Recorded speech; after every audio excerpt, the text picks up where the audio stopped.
Welcome to the Giving Voice to Depression podcast. We're your co-hosts, Terry and Bridget. Each week, through intimate, candid conversations with guests, we explore the different perspectives on and experiences of depression. We keep it real because the illness is real. We keep it hopeful because there truly is hope in spite of what depression tells you.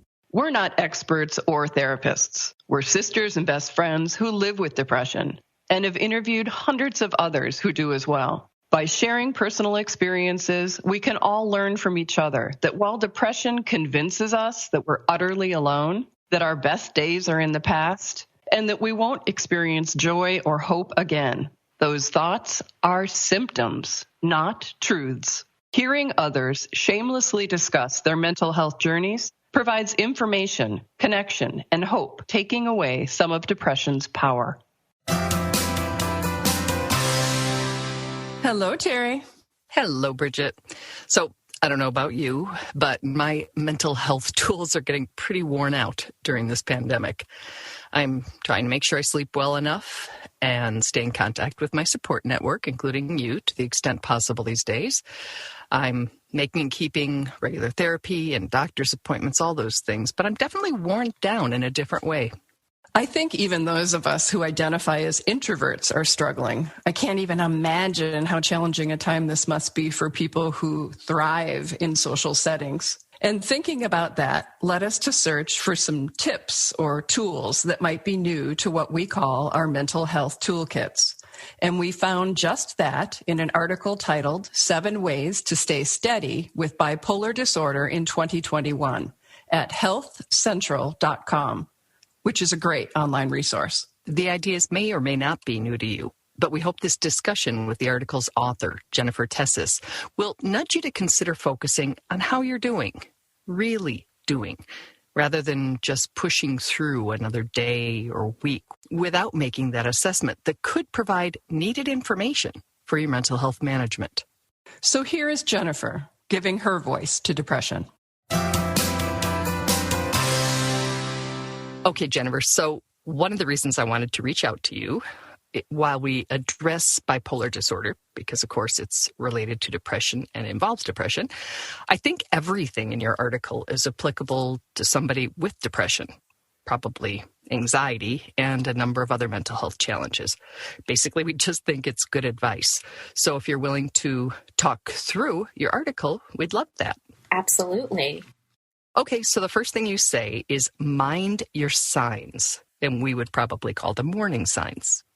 Exactly. So I think what's so important to keep in mind is that bipolar disorder can be triggered by various things. Just even to take a step back, in general, bipolar is a serious mental condition, and it's just as the name says, it's polar opposites. So you have on one end of the spectrum depression, and then on the other spectrum you have mania, which is marked by sort of a euphoric feeling like you're invincible, you can take over the world. Some of the hallmark signs of mania could include, huge shopping sprees, spending money that you wouldn't normally have, or, taking risks like quitting your job or just one day going on a road trip across the U.S. So the condition is really these two major sides. And so really,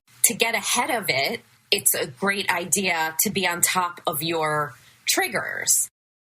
Triggers in this context are both factors that contribute to our mental unwellness, as well as warning signs that clue us into the fact that we're on the slide, which in the case of bipolar disorder could be up or down. In her article, which we'll link to, Jennifer writes, with mania or hypomania, we may feel more confident or impulsive or even angrier than usual. Signs of depression, as we know, include prolonged sadness, emotional numbness, and lack of motivation. Both can impact and be impacted by changes in our sleep patterns. So, for example, maybe you are having trouble sleeping at night, but then you have so much energy during the day, which is kind of counterintuitive. So this could be an indication that you're shifting into a manic episode. Jennifer says research shows that 69 to 99% of people with bipolar disorder report less need for sleep during a manic episode or having difficulties falling and or staying asleep. It's a huge number, and I think one of the things about mania is that people who are manic feel like they don't need as much sleep. So maybe they're going to bed really late and getting up super early. It's this feeling of boundless energy, which can also perpetuate the state in and of itself. And on the other end of that spectrum, if you find you're suddenly needing more sleep than usual, or you're feeling really tired during the day, even though you got plenty of sleep the night before, that could be an indication of a depressive episode. And during this pandemic, there are people who have never before experienced a mental health challenge, or who were maybe able to power through it before, but with less access to coping mechanisms, including the gym or socializing. They're now feeling burned out, run down, anxious, fearful, and a number of experiences that may need to be addressed and controlled.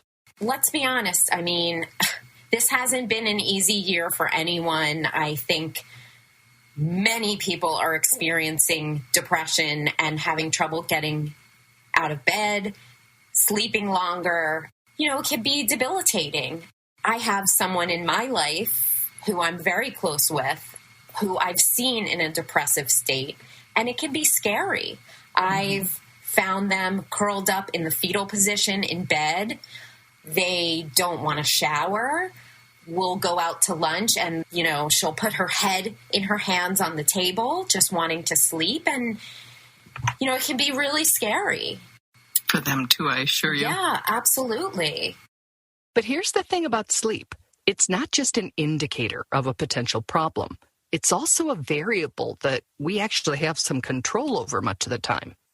Staying consistent when you have bipolar is really important, because sticking to a routine, like maybe you're exercising every day. Well, maybe that's a little aspirational, but whether it's the same time when you exercise, or if you're going to bed the same time every night, it just sets you up for better management of the condition.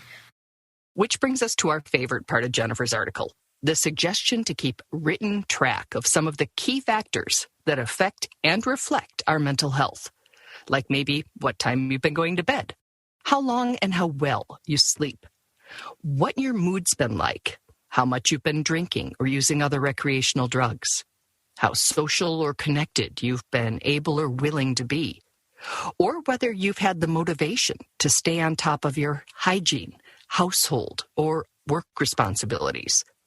Routinely charting what we decide are key factors that affect our own mental health might let us objectively notice a change way before we're conscious we may be heading somewhere we don't want to go. Keeping tabs on yourself by actually tracking your mood changes can help you get ahead of a bipolar swing, because you're noting how your moods are. So maybe it's just a journal and you write down each symptom that you want to track and give it a rating. So maybe it's just 1 to 10, with 1 being severely depressed, 5 being stable, and 10 being severely manic or hypomanic. And really just check in with yourself every day. But listen, if you've gone for several months without a mood swing and you feel stable, maybe it's enough to just track once a week. That can be done old school style with a pen and paper like Jennifer suggested, in a journal or on your calendar. Or you can track symptoms with an app. In fact, we'll be linking to another of Jennifer's articles that lists some apps that she's learned of, which could save you some research time. The other thing that tracking symptoms can do is it can alert your doctor if there's an issue with your medication. Because sometimes with bipolar, you may need a tweak, and that tweak could just make all the difference. So if you have a record of your symptoms and how they've been, even over the course of a month, it can be really helpful for your doctor to know what's working and what's not. So let's take this idea out of the mental health arena for a second and just look at it as a general health maintenance tip. You go to a doctor, naturopath, chiropractor, whomever, because something's just not feeling or working right. Say you have headaches, a vision change, a backache, whatever.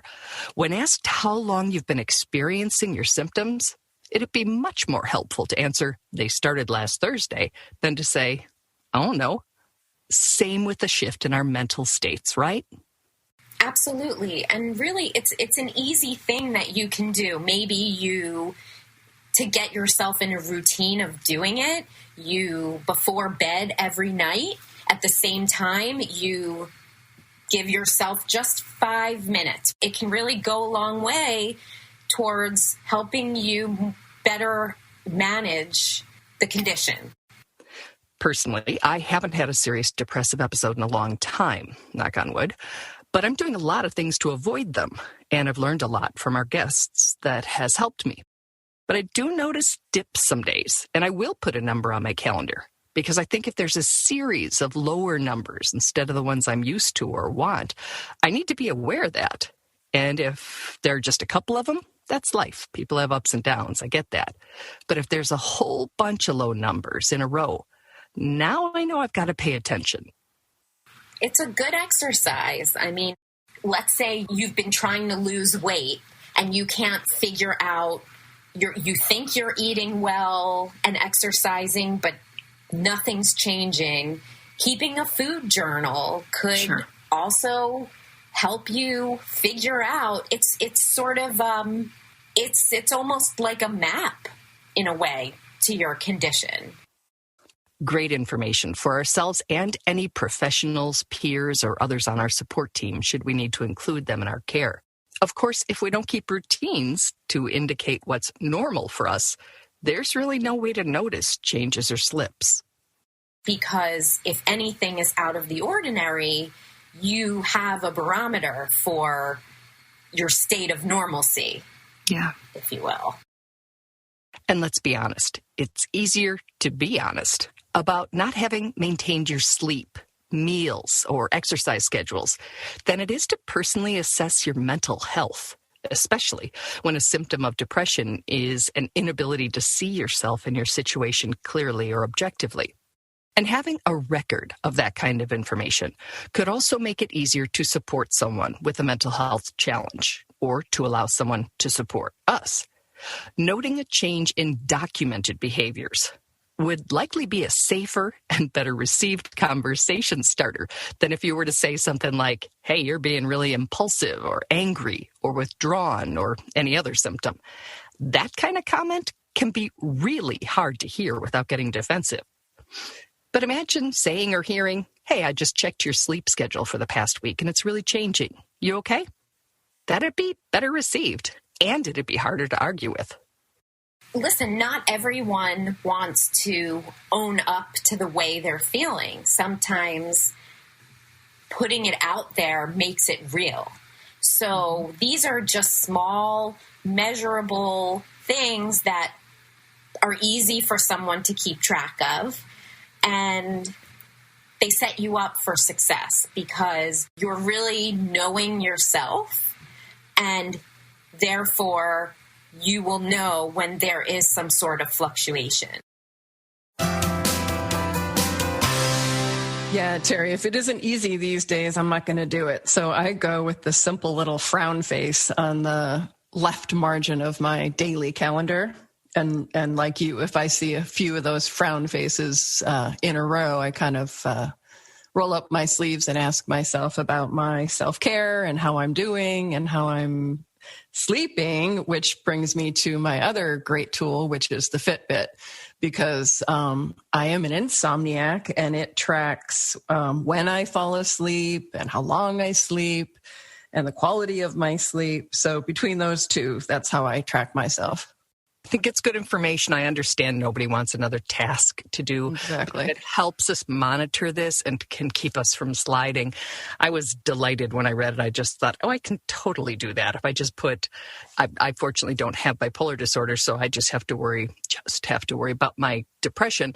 And, if I have a 1 to 5 or 1 to 10 scale, I just have to make sure I'm not on the other side of 5 very often. So I think it could be very helpful. It's just another, again, doable, easy way to be self-reporting so that we can, what did she say? It was such a great phrase, to set us up for success. Yes. Love that. Thanks, Jennifer. So some of the other tips in our article are checking in with family, paying attention to time changes, which can affect our circadian rhythms. Absolutely. And avoiding alcohol, which is so easy to forget is actually a depressant. We'll link to Jennifer's Health Central articles, including the one that we just quoted from and the one that lists some of the apps that will help you track your mental health. I don't happen to have a Fitbit, so that might be where I would turn. That's because you gave me yours. Oh, is that why I can't find it? That's pretty funny. Well, thanks for telling me. I'll stop looking. If you try any of the apps that are in her article, or if you're using a different one to stay on top of your mental health systems, please go to our website, givingvoicetodepression.com, click on the red record widget in the upper left, and leave us an audio message so that we can learn from you and we can all learn from each other. And that reminds me, Terry, of on our Facebook page, you often ask people to sort of report how they're doing. And it's a series of different colored hearts. Mm-hmm. And I guess another easy way would be on your calendar, to do a little red dot on a bad day and a green dot on a good day and a yellow dot or whatever you choose for a mediocre day. Mm-hmm. Yeah, you got to keep it simple. Yep. Easier we make it, the more likely we are to do it. Exactly.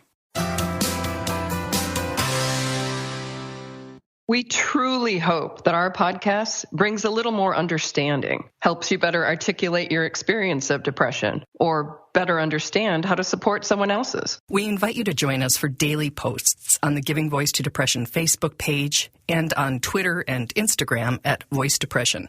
It is a comfort to be among fellow travelers on depression's dark road. And remember, if you're struggling, speak up. If someone else is, listen up.